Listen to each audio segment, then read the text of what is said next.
Час. Вот такое сыплется над Лисичанском. Час 23 ночи.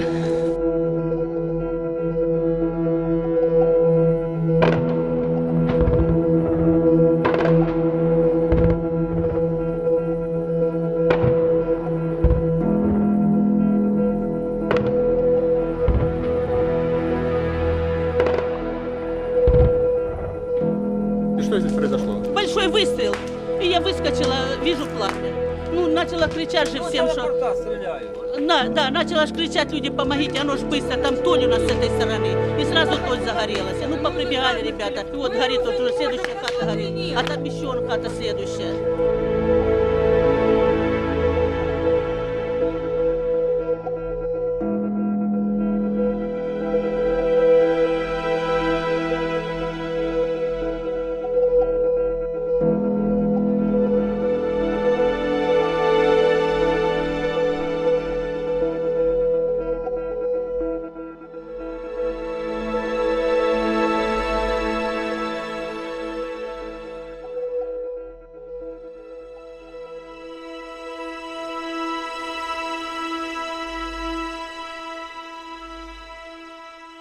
Вы понимаете, что второй дом горит уже? Два горит уже, третий занимается. Зайка, мы не можем своими силами, у нас даже воды нет на Веселом, нас перекрыли. Я второй дом уже второй дом горит.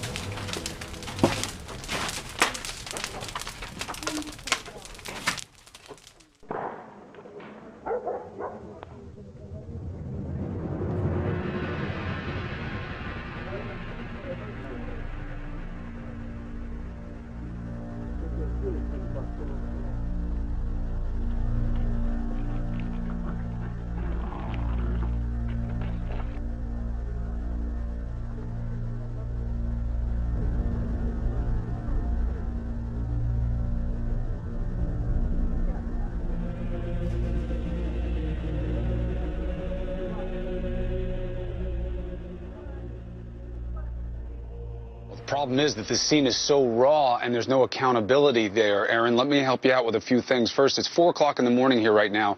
Small arms fire is coming from this way, but more troubling, we're hearing heavy artillery come from the direction of the crash site. Now, that's a problem because that region is very hot with conflict and it may make it more difficult for the OSCE and investigators to get in there. So we'll keep monitoring that situation. But it seems all of the Netherlands is mourning. And the country's foreign minister, he's demanding action. My first and foremost priority is my humanitarian duty to bring back the bodies of the Dutch people who were killed to the Netherlands. But immediately after that, we also have another responsibility towards the victims and their relatives. And that is to find out who's responsible for this. And to do this, we need a thorough international independent investigation of everything that can be found on the site and elsewhere. And I hope that this can lead to a clarification of who is responsible, and then the international community should act to hold those responsible accountable. CNN's Aaron Burnett had a chance to speak with the OSCE's spokesman.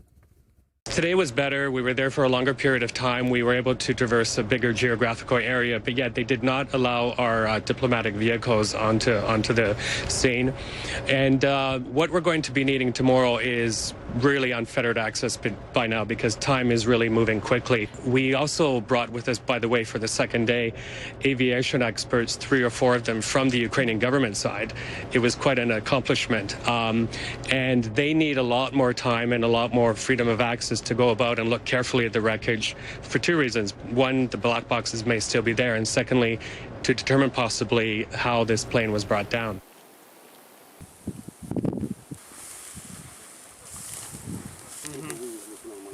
Да нельзя, блин, участвовать. Это вот наш квадрат. Вот сейчас мы идем вот этот лес. Ряд вот здесь он кружился, здесь возможен разброс тела. Говорит, там еще никто ничего не искал.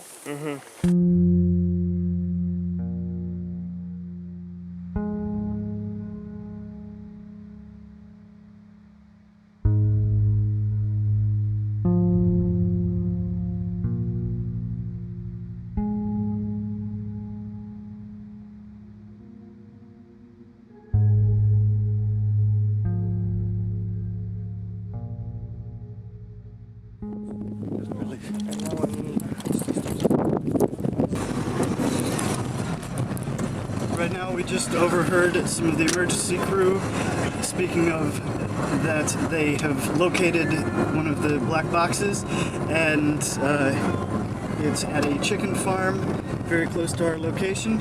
We just watched the emergency vehicle pull into there, and we are headed that way now.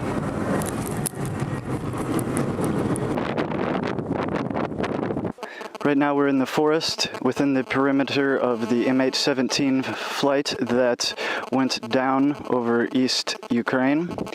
And behind me there are some civilian volunteers looking for bodies, parts of the wreckage, and we had heard that the black box might have been found today, but it seems from what people are telling us that it wasn't the black box. It might have been the radar for the plane.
On the 19th of July in the Shakhtarskaya region, where Boeing 77 MH17 plane crashed, there was a search rescue work, and at 7 o'clock on the 20th, we found bodies of 196 victims. The rescue work is complicated because gunmen, terrorists are present there, and they don't allow rescue groups to work. Because of planned work of Ukrainian armed forces, we were able to enlarge the territory under control near Lugansk and Donetsk, and to occupy new positions. On the 20th of July, the situation in the area of ATO is still tense.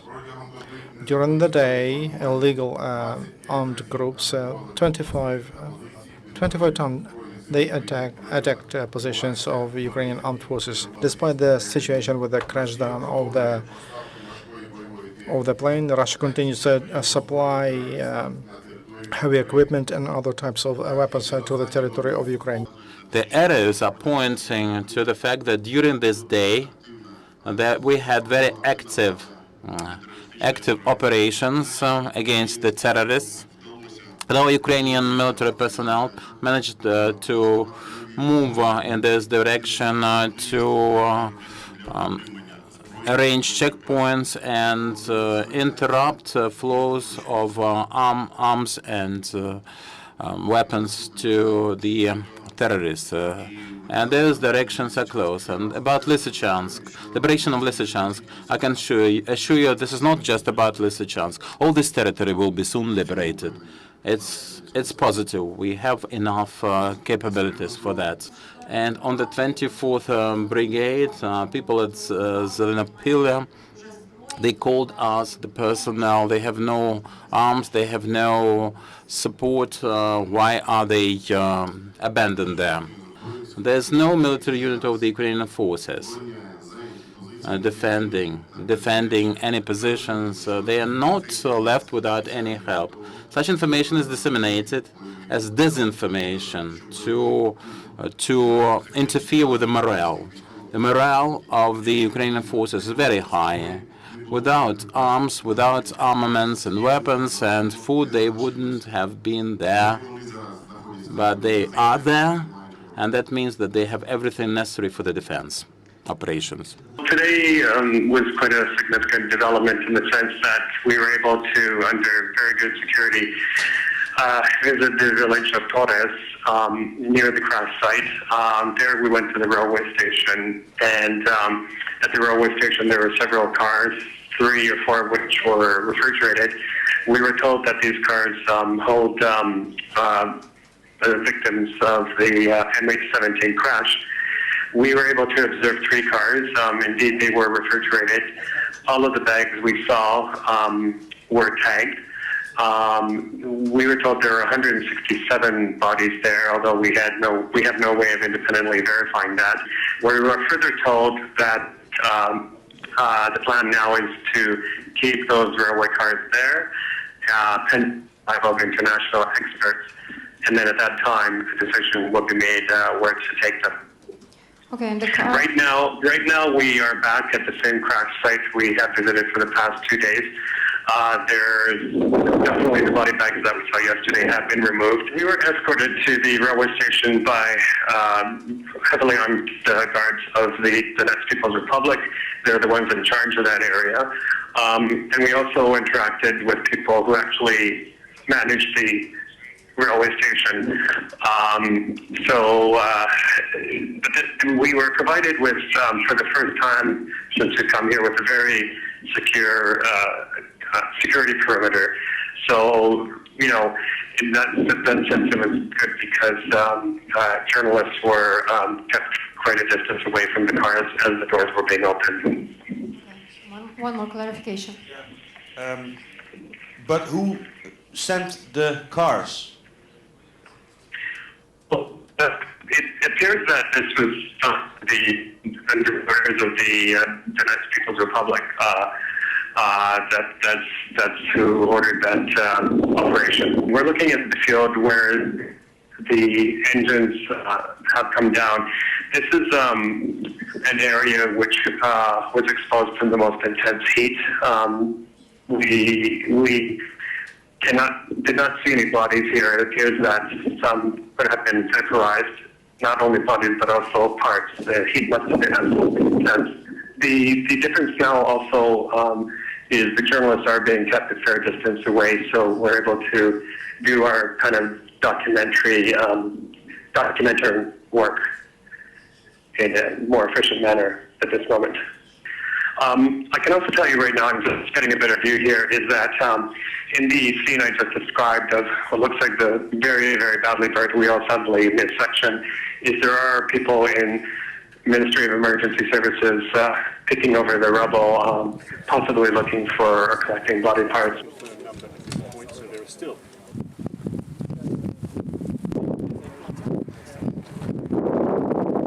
Right now, I'm standing at the perimeter that was just set up because the OSCE observers just arrived, and now the Berkut is holding the perimeter, and journalists are not allowed through the gate to inspect the part of the wreckage that is still out here. Ask him how long this perimeter is going to be held by their forces, and why exactly are they holding it, what's being achieved.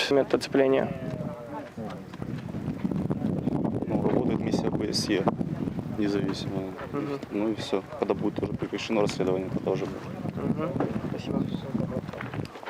In the background behind me, the emergency services are digging through the pile of burnt debris, which we saw day before yesterday was basically a pile consisting of burnt bodies, parts of luggage.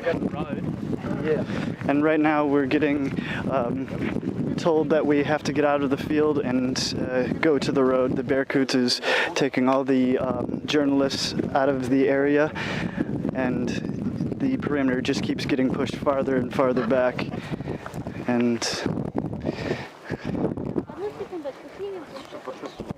will you ask him who he thinks is responsible for shooting the plane down? Как вы думаете, кто сбил самолет? So let's bring Phil Black back in. He's there at the crash site in eastern Ukraine.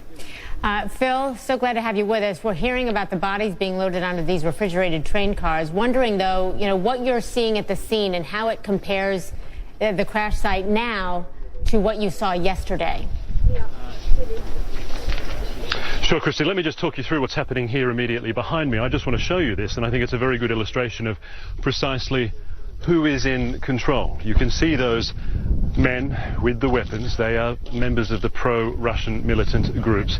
They are here today, and you can see that they've pushed back a line of control here, pushed all the international media back to this point. That is because this particular group of militants is traveling with the observers from the Organization for Security and Cooperation in Europe, who are traveling across various sites around the crash impact zone today. This is their security detail. Effectively, our own colleague, Chris Cuomo, is traveling with that observer delegation as well.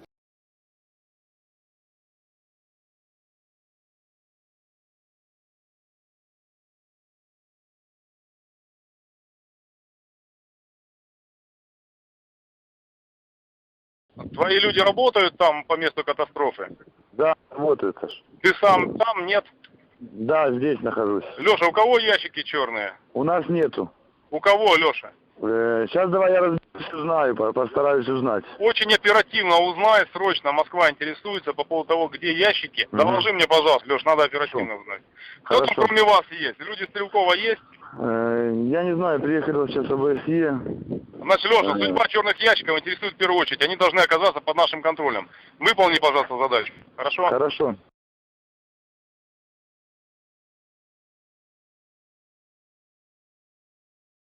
Значит, у меня к вам просьба, это как бы не моя просьба. Очень наших товарищей там с высока очень интересует судьба черных ящиков. Это имеется в виду по Москве. Там две единицы у Хмурого, начальника разведки стрелка. Значит, пожалуйста, во взаимодействии с МЧС, все, что будете находить, чтобы не попадало никуда ни чужие руки. Только либо у вас, либо у Стрелковских, у Хмурого, там не суть важно. Все, я понял. Пожалуйста, возьмите под контроль этот процесс, и вот вместе с вот этим товарищем из МЧС, с Алексеем, постарайтесь все, что найдете, забирайте, пожалуйста, чтобы к посторонним это в руки не попало. Всем, кто там приезжает, ОБСЕ и прочее. Хорошо? Все понятно, хорошо есть.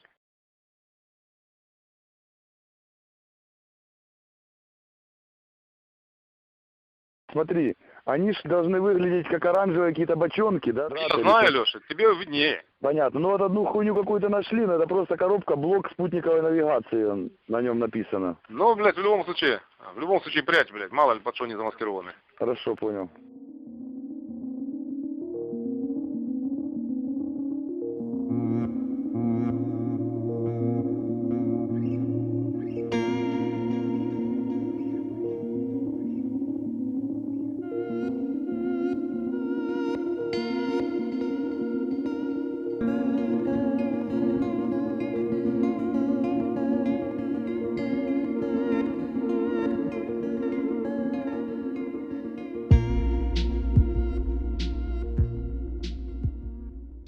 The breaking news in that field there in eastern Ukraine, Malaysian Airlines Flight 17, the crash site. Reuters has just released video that appears to show a Ukrainian man there at the scene with a recovered black box. We're still learning who found it, who currently has it, where it's headed. We will bring you that information as soon as we get it. But this could be a big development, and it's now at least appears in the hands of Ukrainian officials to finding exactly what was said, what was done in the last moments of flight MH17.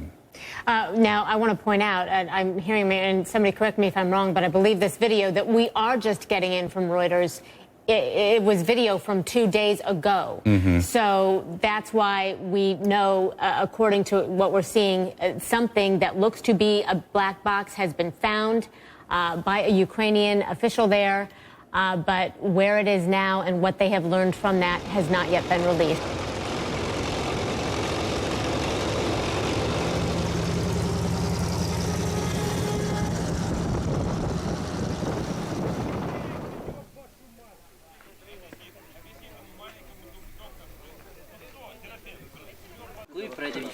Как-то обстановка в боях изменилась в связи с крушением самолета малазийского, или это ничего не поменяло для вас?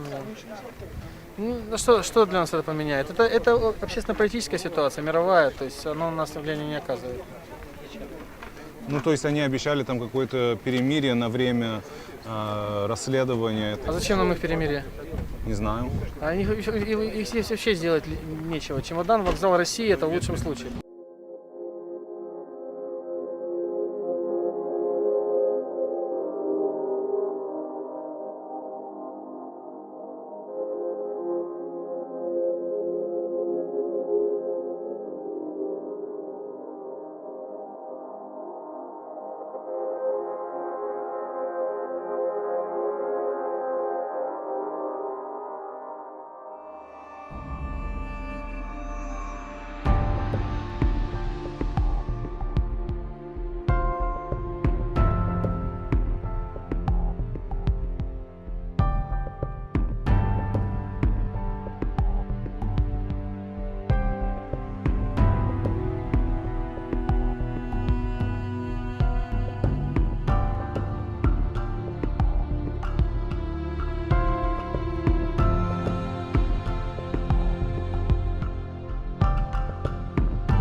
Первый заместитель председателя правления ПАО «Лугансгаз» Рыбак Сергей Владимирович. Расскажите, куда попал снаряд, что это за здание? Значит, снаряд попал на центральный склад Луганского участка газового хозяйства ПАО «Лугансгаз». Какие повреждения? Повреждения, все, что на центральном складе есть, все материалы сгорели, пришли в негодность. Как давно это случилось? Сколько попаданий было? Ну, в центральный склад было одно попадание, случилось, скажем, где-то около часа назад.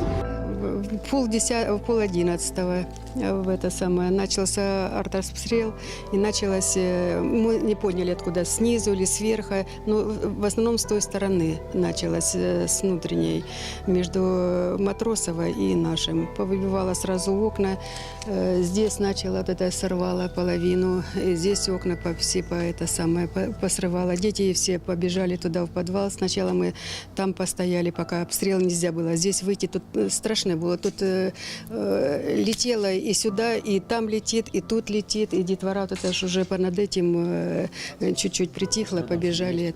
Нет, пострадавших нет. Газовую трубу пробило в 2 местах. Приезжал МЧС, приезжали газовщики, все сделали, все. Мы перекрыли сразу, мы до них перекрыли. Все. В общежитии? Да нет, человек, может, 15-20. Некоторые уже уехали, уже после бомбежки уже уехали.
Здесь какой? Улица Московская, город Лисичанск, Луганская Народная Республика, 20.07.2014 года. Да, воронки не... Во-первых, солнышко, а во-вторых, как бы...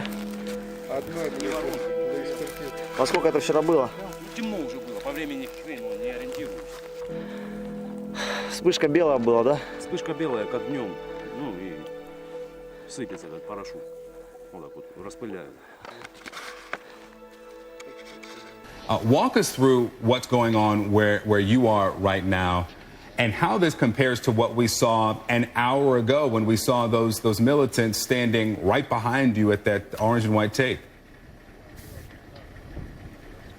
Sure. Well, just on that point, Victor, they're still there. They're just around the other side of that vehicle. You can see behind me there. They're still policing that line, still not letting anyone beyond that point. When you came to me just an hour or so ago, it was just at the point they'd driven all the world's media back beyond that line.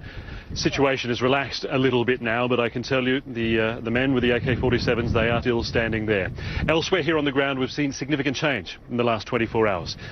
When dawn broke yesterday morning, we were surrounded by bodies still in these fields. Since then, all of those visible bodies have been packed up and taken away. The Ukrainian government says they have recovered 196 bodies. They have been taken, as you say, to a refrigeration car attached to a train at a town a short distance from here. The next destination for those bodies is still unclear, I have to say. We've heard that they're going to be kept locally for when experts arrive and begin this investigation properly. And otherwise, here at the scene, the search for the remaining victims is still going on. At the point where the biggest pieces of wreckage had what were clearly their largest impact, where there was clearly a great fire, we can see emergency workers there now still going through there, trying to find what remains they possibly can.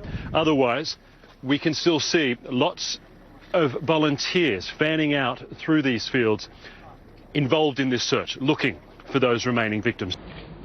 Во-первых, вчера мы так и не дождались экспертов, ну, кроме тех, которые уже были, кроме 14 представителей ОБСЕ и 4 экспертов с украинской стороны, которые интересуются исключительно техническими аспектами произошедшей катастрофы, произошедшей трагедии. И поэтому вчера вечером мы все-таки начали уборку трупов с места этой трагедии. Потому что, как я уже объяснял в свое время, ждать больше было нельзя. 30-градусная жара, то, что тела погибших разбросаны по огромной территории, то, что мы не можем обеспечить их сохранность, не можем обеспечить их сохранность даже в самом примитивном смысле, потому что на этой территории полно диких зверей и просто бродячих собак. Все это заставило нас, несмотря на отсутствие долго очень едущих к нам наблюдателей, экспертов, начать организованную уборку тел погибших. На сегодняшний день 196 тел погибших в этой катастрофе были убраны с места происшествия и перевезены в железнодорожные рефрижераторы в город Torez, где и находятся на данный момент.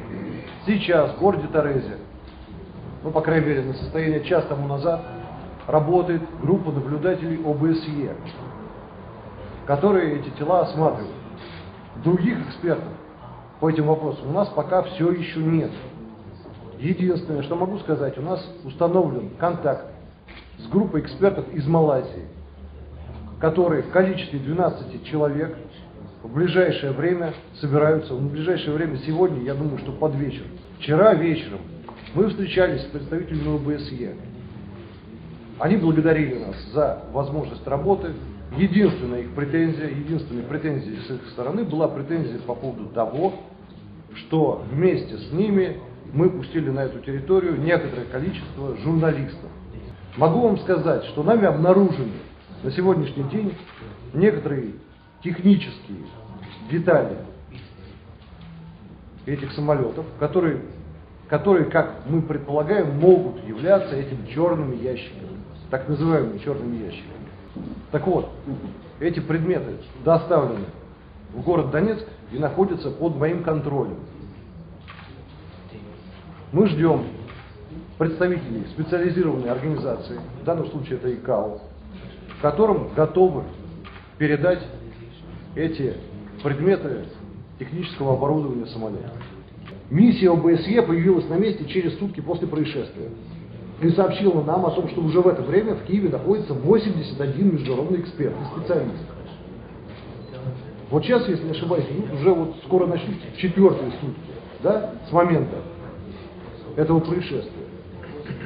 Вот где эти специалисты? У меня возникает такое впечатление, что мы находимся где-то, вот, вы знаете, просто на краю света, понимаете? Может, на Северном полюсе, в Антарктиде, вот в таком месте, куда просто доехать так вот невозможно. Но если посмотреть на карту, то мы находимся в центре европейского континента. И от Киева сюда дороги на автомобиле 4-5 часов, в зависимости от того, как ехать, с какой скоростью.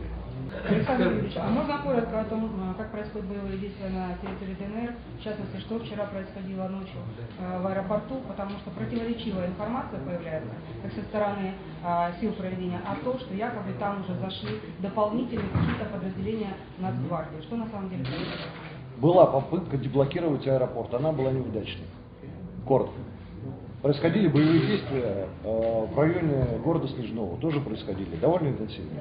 Ну и, соответственно, деревень Мариновки, Степановки и прочее, да, происходили там боевые действия. Но на самом деле боевые действия ведутся и ведутся достаточно интенсивно. Я еще раз говорю, у киевской стороны даже мысли не возникло о том, чтобы на период работы по поводу этой чудовищной трагедии, по поводу этой катастрофы, по поводу сбитого самолета, сделать даже какую-то гуманитарную зону.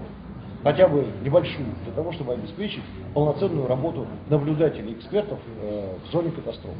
У нас есть пока что свидетели. Вот свидетели, да, свидетели, очевидцы событий, это все-таки не совсем надежный источник. Они говорят о том, что самолет был подбит украинским, что пассажирский самолет был сбит украинским самолетом.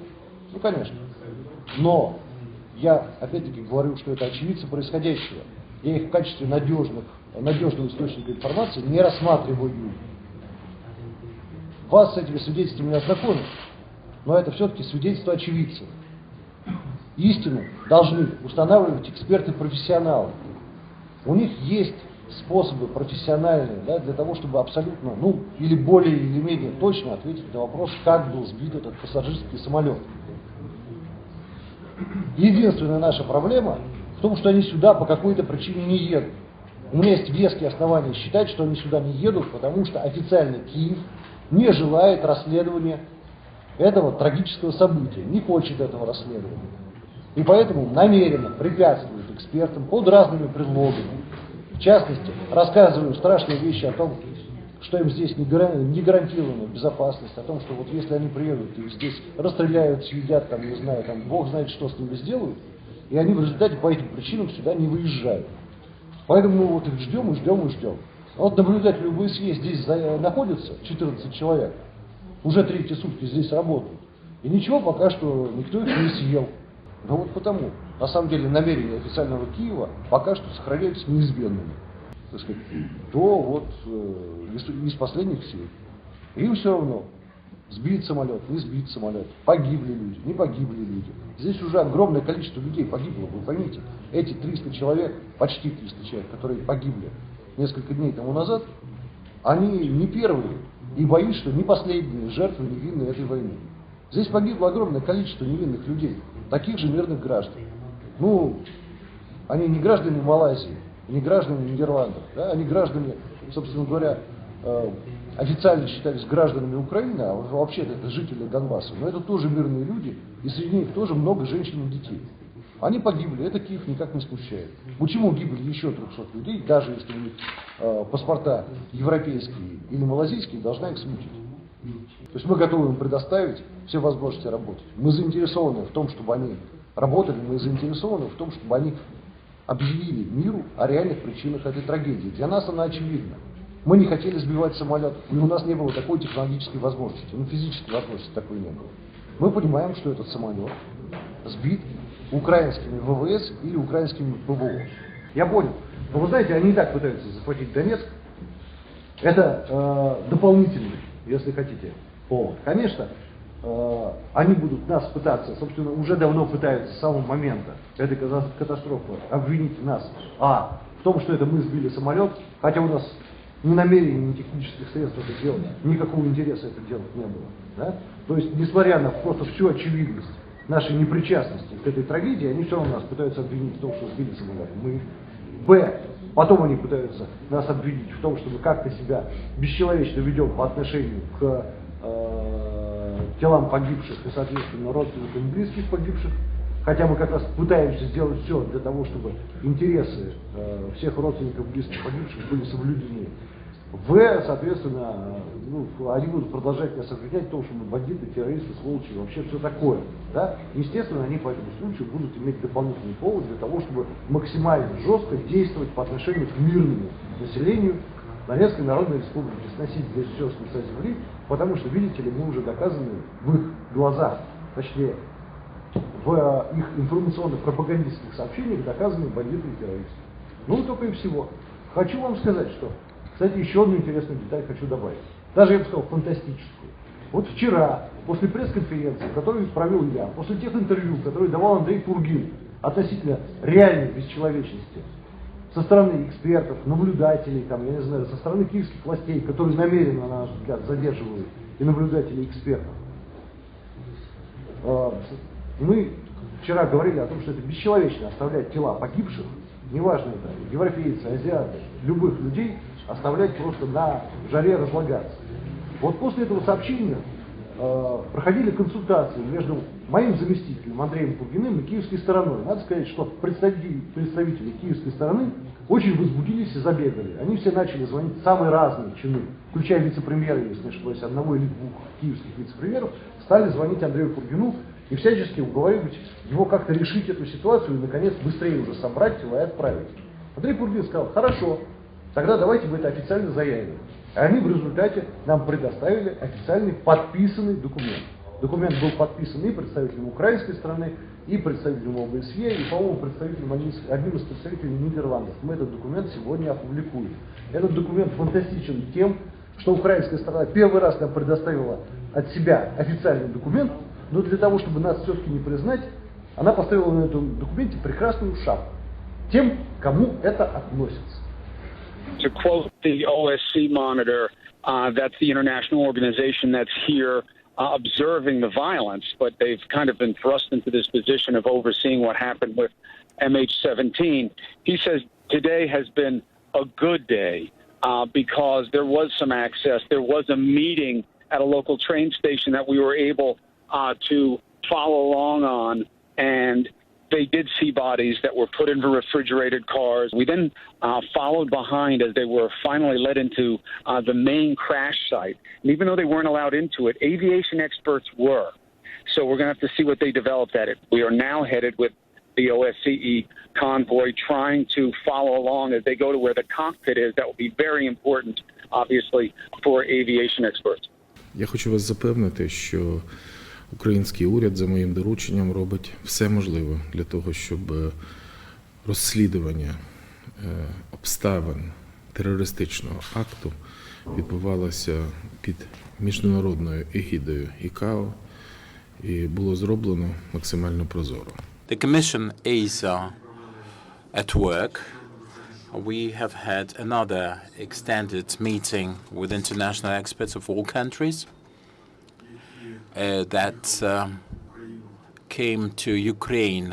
I would like to state that as of today, according to the plan that was formed yesterday, we've succeeded to set up to load 192 bodies of the victims, plus eight fragments of the bodies on a special train.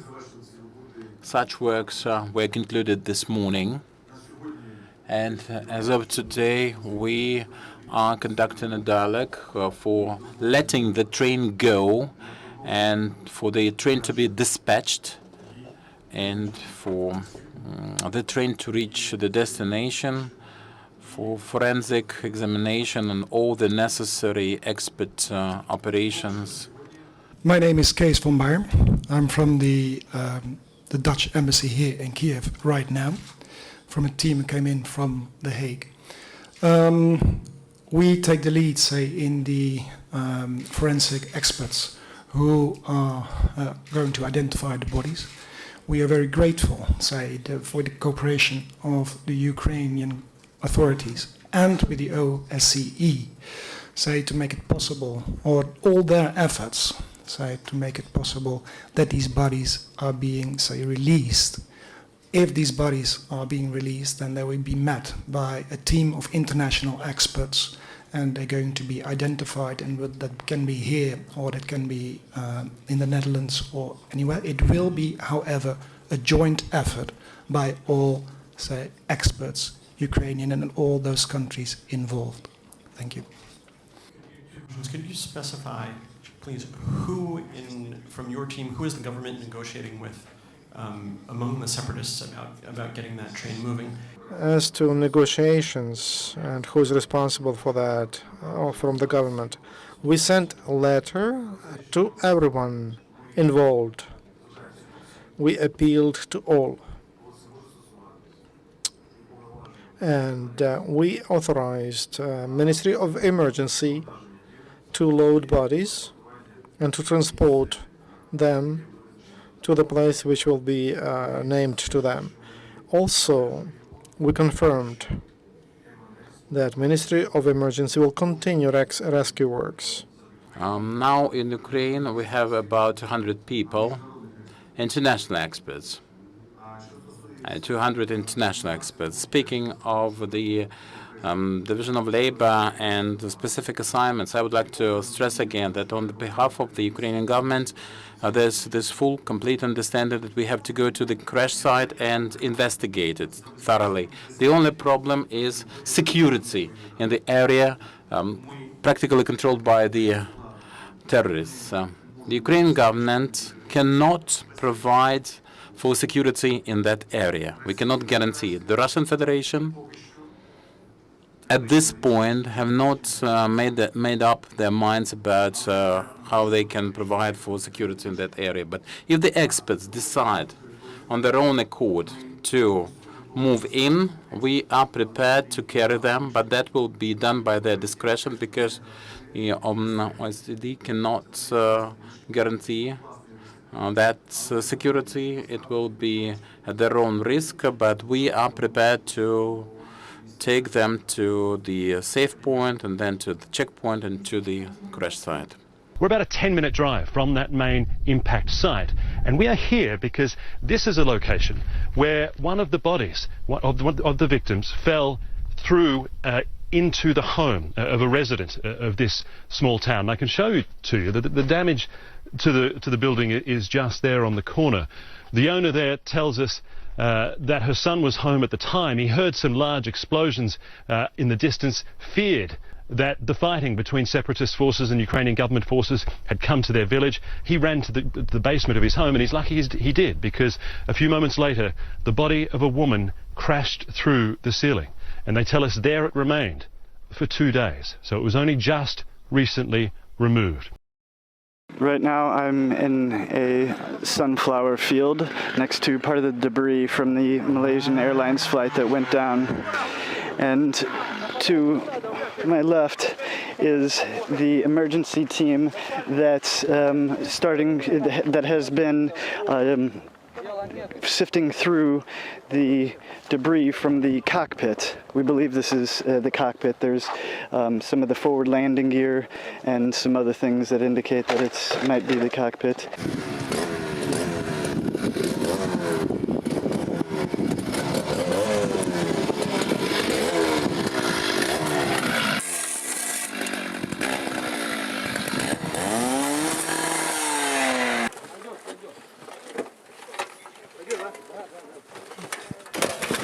Right now we're here at the side of the cockpit, and right behind us is the OSCE vans and observers passing. They're going to another site that is a bit farther, and some of them may be coming here to the cockpit to inspect. put the camera on me, please. Now we're being told we have to leave because of the OSCE observers that are arriving with the militia, and they're pulling our mic. Right now the Berkut has arrived to the cockpit and is stopping the emergency personnel from searching for the bodies, and we have been told that we need to evacuate the area. Now we are slowly making our way towards the outer zone and back to our vehicle. It's a very tense situation. Назад, назад. Еще, давай.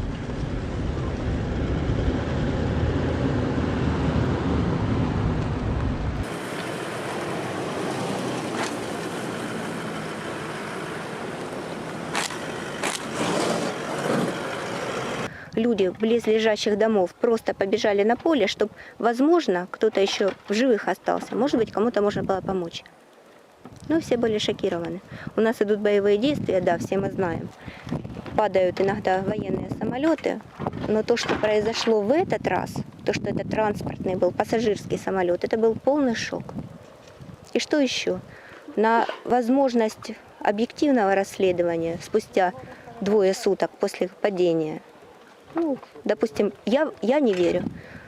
Может быть, уже много что перерыли, растащили. Очень объективное расследование в данной ситуации весьма сложно. Это то, что, по моему мнению, я так думаю. We have seen developments from the very first day, including now the continuous removal of bodies.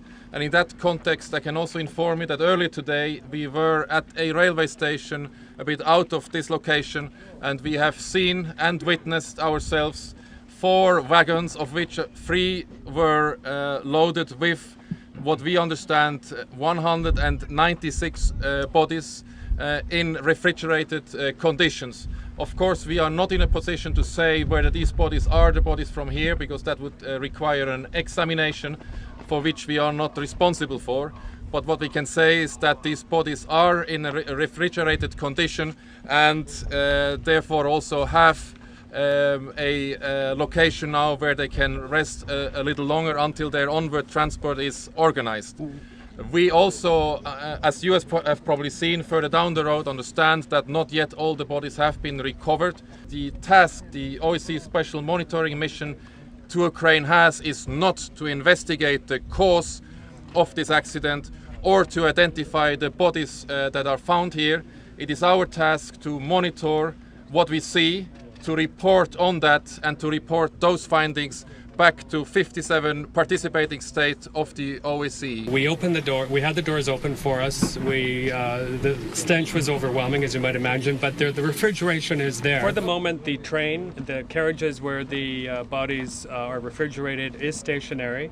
We were given indications that it will remain that way pending the arrival of the international experts, and then from there, decisions will be made where it can go. You may have heard in the past days sounds of conflict and gunfire in the not far distance. You also know that we are close to what is referred to as a ever-moving front line. So there is, of course, a risk that this area here will be made subject also to this conflict.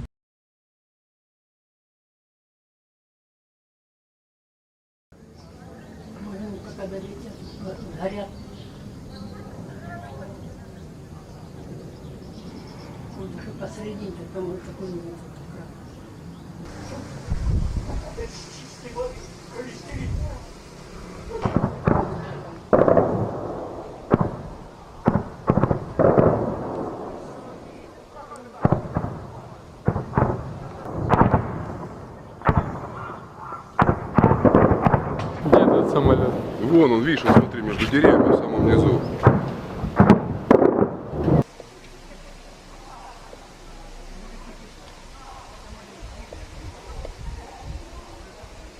Joining me now Secretary of State John Kerry. Mr. Secretary, it's good to see you. Let me start off with whether you know anything new about the downing of this Malaysian airliner from intelligence information. What do we now know for certain? Well, we know for certain a lot more, Candy. We know for certain that in the last month, there's been a major flow of arms and weapons. There was a convoy about several weeks ago, about 150 vehicles with armed personnel carrier, multiple rocket launchers, tanks, artillery, all of which crossed over from Russia into the eastern part of Ukraine and was turned over to the separatists. We know for certain that the separatists have a proficiency that they've gained by training from Russians as to how to use these sophisticated SA-11 systems. We know they have the system. We know that they had this system to a certainty on Monday, the 14th, beforehand, because the social media was reporting it and tracking it. And on Thursday of the event, we know that within hours of this event, this particular system passed through two towns right in the vicinity of the shoot-down. We know, because we observed it by imagery, that at the moment of the shoot-down, we detected a launch from that area, and our trajectory shows that it went to the aircraft. We also know to a certainty that the social media immediately afterwards saw reports of separatists bragging about knocking down a plane. And then the so-called defense minister, self-appointed of the People's Republic of Donetsk, Igor Strelkov, posted a social media report that bragging about the shoot-down of a transport plane, at which point, when it became clear it was civilian, they pulled down that particular report. We know from intercepts, voices, which have been correlated to intercepts that we have, that those are, in fact, the voices of separatists talking about the shoot-down of the plane. They have shot down some 12 planes, aircraft, in the last months or so, two of which were major transport planes. And now we have a video showing a launcher moving back through a particular area there out into Russia with a missing, at least one missing missile on it. So we have enormous sort of input about this, which points fingers. And now we have these horrendous... Mr. Secretary? At who? Well, it basically, it's pretty clear that this is a system that was transferred from Russia in the hands of separatists. We know with confidence, that the Ukrainians did not have such a system anywhere near the vicinity at that point in time. So it obviously points a very clear finger at the separatists. And that's why President Obama and the international community are demanding a full-fledged investigation, which Russia said they would do. Pro-Russian separatists have reportedly removed almost 200 bodies from the crash site and are continuing to refuse to allow investigators full access to the site.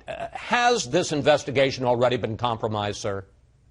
Well, it's been seriously compromised. Notwithstanding President Putin and Russia saying that they were going to help to enforce the idea of a full investigation that had integrity and access, we haven't. On Friday, the monitors and the people trying to get in there to secure the site were given 75 minutes. Yesterday, they were given 3 hours.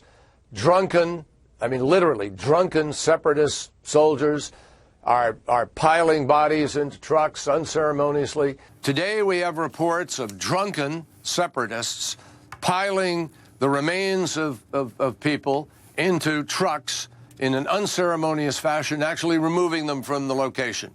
They are interfering with the evidence in the location. They have removed, we understand, some airplane parts. We know to a certainty that we saw the launch from this area of what we deem to be an SA-11 because of the altitude, 33,000 feet, and because of the trajectory. We have the trajectory recorded. We know that it occurred at the very moment that this aircraft disappeared from the radar screen. We know that the so-called defense minister of the People's Republic of Donetsk, Mr. Igor Strelkov, actually posted a bragging social media posting of having shot down a military transport. And then, when it became apparent that it was civilian, they pulled it down from the social media. But Secretary Kerry, Kerry, we have voices that we have overheard of separatists in Russian bragging about the shoot down and then subsequently taking down social media. It is critical. This is a very, very critical moment for Russia to step up publicly and join in the effort in order to make sure there is a full-fledged investigation, that the investigators and people who are coming to help from outside, the ICAO, the FBI, the National Transportation Safety Board, we're sending people over. Others are sending people, experts, who have an ability to be able to put these facts together so no one will have doubt. No fingers will be pointed about conspiracies, about ideology and politics governing this. We want the facts.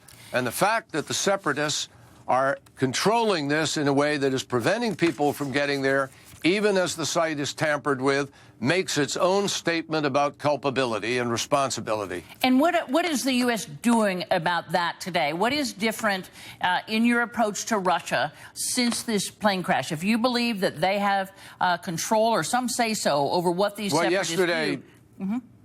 Yesterday, Candy, I had a direct conversation with my counterpart, Foreign Minister Lavrov. It was a direct and tough conversation.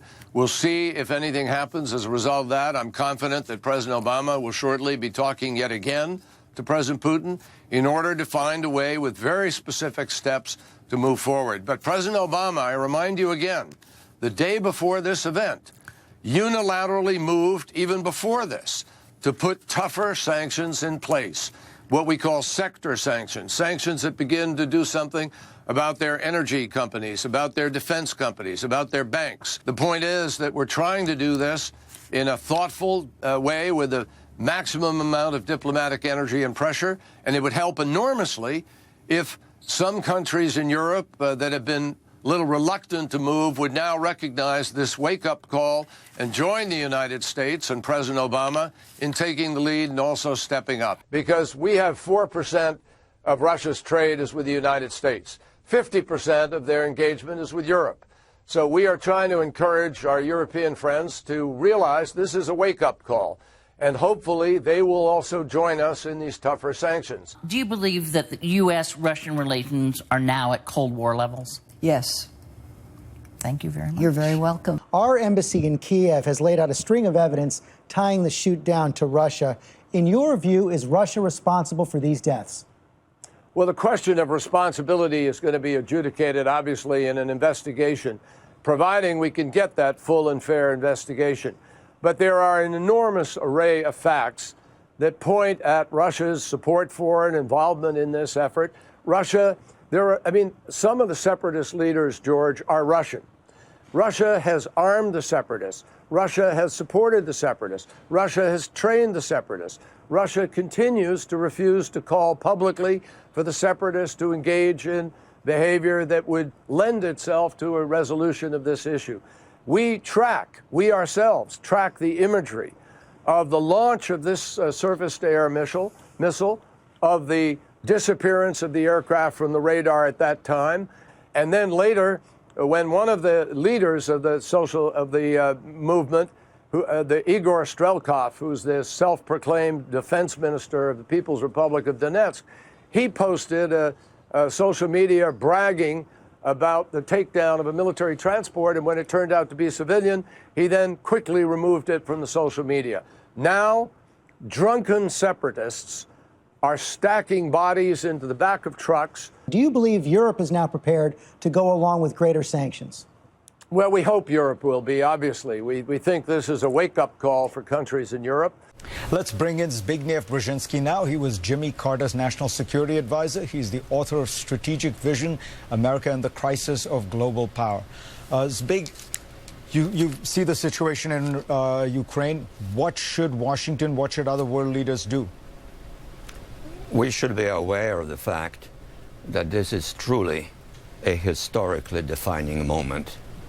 If we do the things we need to do, if we are firm and clear, but also somewhat flexible, we can still give Putin the chance to redeem himself and to rejoin the community of nations.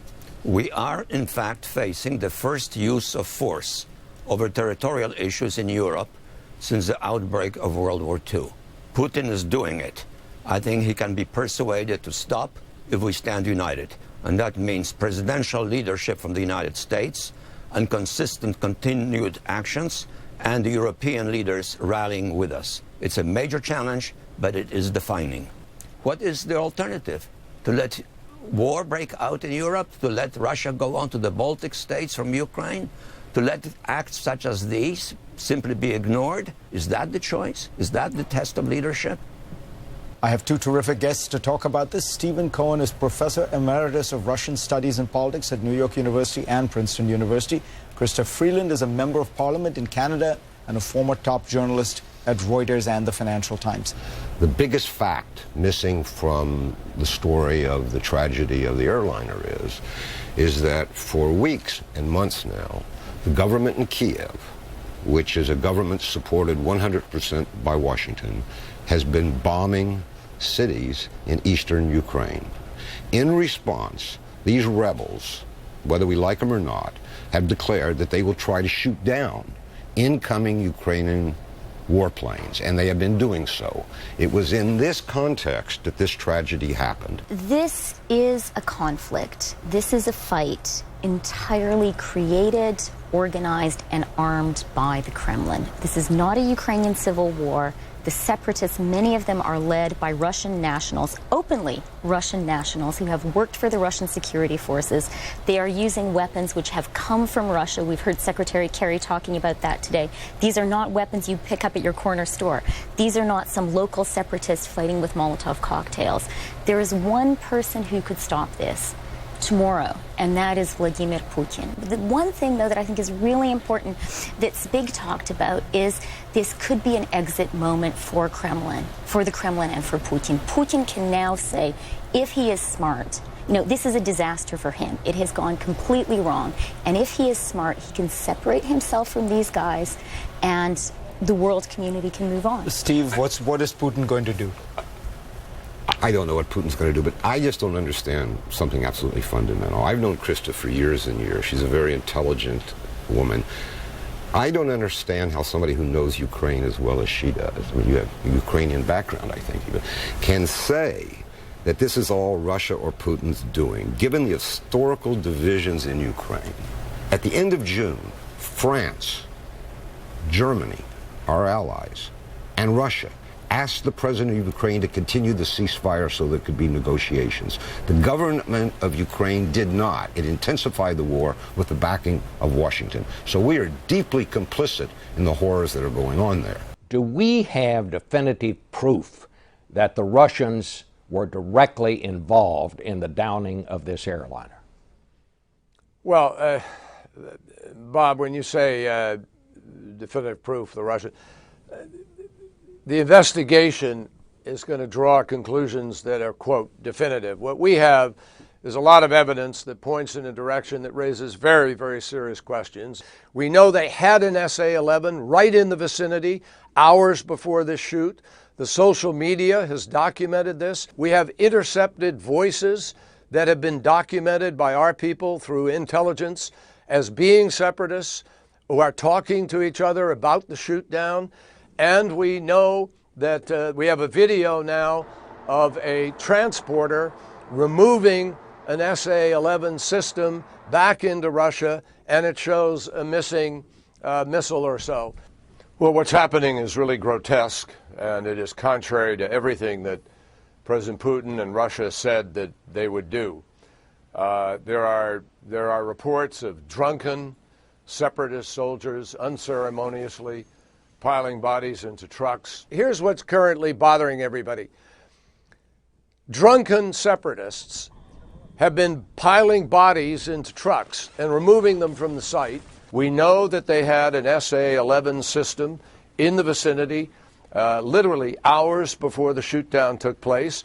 There's social media records of that. The social media showed them with this system moving through the very area where we believe the shoot-down took place, hours before it took place. Social media, which is an extraordinary tool, obviously, in all of this, has posted recordings of separatists bragging about the shoot-down of a plane at the time, right after it took place. The defense minister, so-called, self-appointed, of the People's Republic of Donetsk, Mr. Igor Strelkov, actually posted a bragging statement on the social media about having shot down a transport. And then when it became apparent it was civilian, they quickly removed that particular posting. Are you bottom lining here that Russia provided the weapon? There's a story today confirming that, but we have not, within the administration, made a determination. But it's pretty clear when, there's a buildup of extraordinary circumstantial evidence. I'm a former prosecutor. I've tried cases on circumstantial evidence. It's powerful here. But even more importantly, we picked up the imagery of this launch. We know the trajectory. We know where it came from. We know the timing. And it was exactly at the time that this aircraft disappeared from the radar. We're in conversation now with our European counterparts. We hope this is a wake-up call for some countries in Europe that have been reluctant to move. And the United States has been working diligently with Europe, trying to bring Europe along. They've included additional sanctions. We think, frankly, that they may need to be tougher. And it may well be that the Dutch and others will help lead that effort, because this has to be a wake-up call to Europe that this has to change. World leaders came together in Brazil this week to celebrate. No, this had nothing to do with the World Cup. I'm talking about the 6th annual BRICS summit. The leaders of all the BRICS nations, that is Putin, Modi, Rousseff, Xi, and Zuma, all gathered in Fortaleza, Brazil. And on Tuesday, they sent a shot across the bow by announcing a $50 billion bank meant to rival the World Bank and a $100 billion crisis fund to replace the IMF. I can understand why they made this move. You see, these 5 nations, Brazil, Russia, India, China, and South Africa, now account for more than 40% of the world's population and almost 20% of the world's total GDP. The European Council agreed a further round of sanctions measures against Russia last week. We will now want to look again at whether those measures should be further tightened in view of what's happened and Russia's continuing obstruction of the process of independent investigation and victim recovery.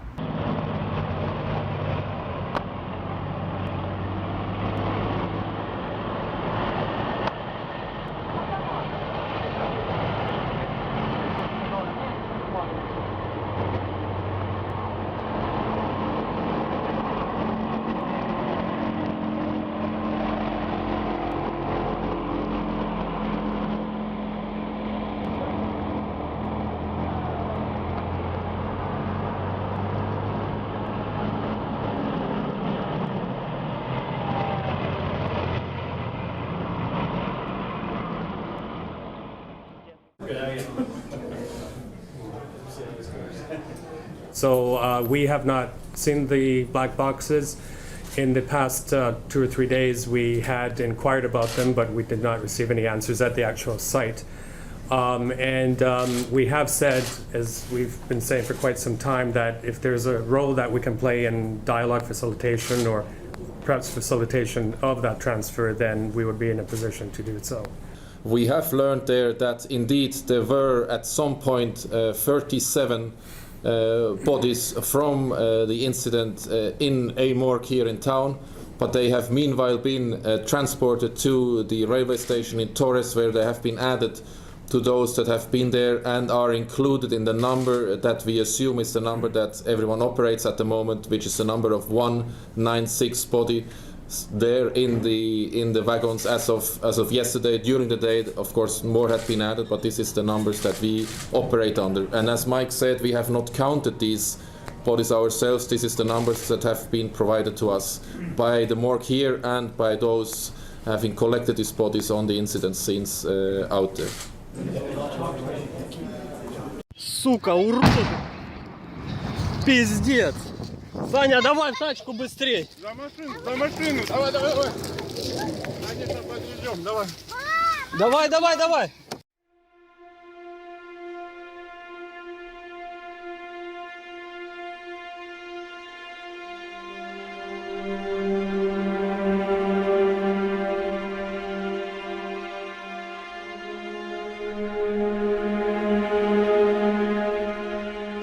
Луганская Народная Республика приносит соболезнования семьям погибших малазийского Боинга. Мы готовы помочь в расследовании данной катастрофы. У нас имеется неисправный ЗРК БУК М1, который при желании может изучить комиссия, занимающаяся расследованием падения самолета. В то же время сейчас идет поиск специалистов, способных отремонтировать зенитно-ракетный комплекс БУК для создания системы ПВО армии Луганской Народной Республики для отражения атак ВВС Украины с воздуха. Порошенко хочет не только замести следы преступлений своих сил ПВО, сбивших малазийский самолет, но и воспользоваться шоком и растерянностью мировой общественности. Специально устроенная Киевом, это чудовищная провокация или из-за халатности, или некомпетентности предстоит разобраться. На это нужно время. Но Киев не хочет разбираться, он отказывается даже от технического перемирия ради расследования и сохранения доставки родственникам тел погибших.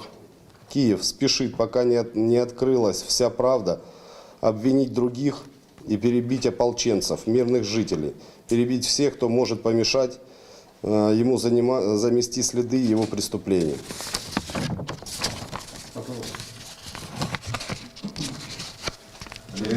Какое сейчас положение, где нам слабее, какие районы контролируются, какие нет? Город Луганск контролируется полностью силами ополчения. Силы Нацгвардии подошли к Тарасовке. Вот. Пытаются нанести, не пытаются, а наносят удары системами ГРАД по городу. То есть у нас есть уже разрушенные дома в центре города.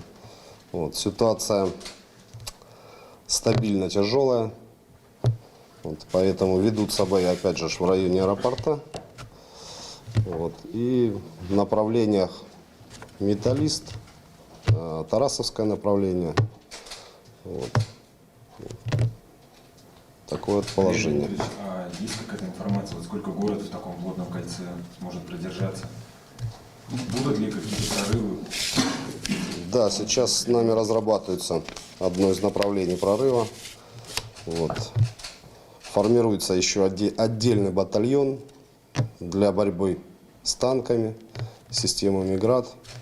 Это будут больше диверсионные подразделения. Вот. То есть доукомплектовались отряды ПВО. Вот. Мы захватили кое-какую технику противовоздушной обороны. Поэтому сейчас, я думаю, будем стараться выровнять ситуацию в нашу пользу.